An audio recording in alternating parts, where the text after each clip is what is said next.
Okay, so we started with cash received from customers, then we did cash paid to suppliers, then cash paid for expenses, and then interest expense, then taxes.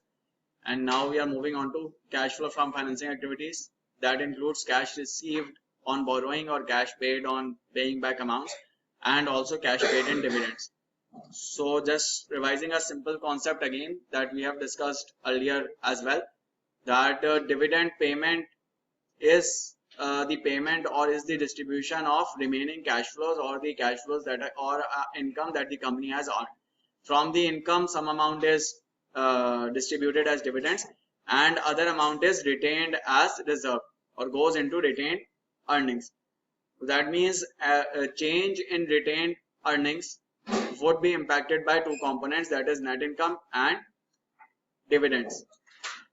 So the overall equation for retained earnings is beginning retained earnings plus net income. So if there is net income, that will increase retained earnings, minus dividend, that is if there are any dividends are paid, then that will reduce the retained earnings for the year.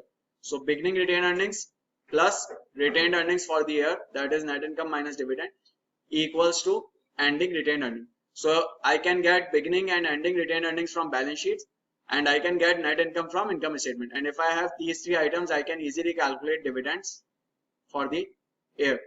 So dividends for the year will simply be ending retained earnings minus beginning retained earnings plus net income minus ending retained earnings. That will give you your dividend. So if you have three figures, you can calculate the fourth one.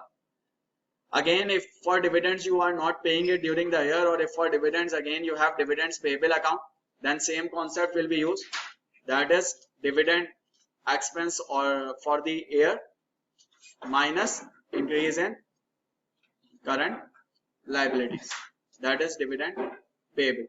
That the same concept that is used for any other expense.